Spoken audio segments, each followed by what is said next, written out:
Îmi place mie mult de ea că e arăboaică. Ciocolată, Doamne, cum arată.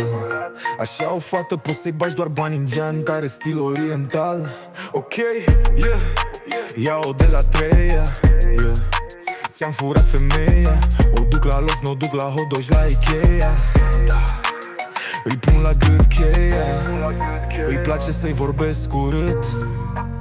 Mi-a zis să-mi iau ce-mi trebuie. Vin la tine să mă mut. I-am zis, a câta oară când te aud că sunt plângând. Trebuie să te scot din gând. În drumul meu mă tot gândeam la tine și la bani.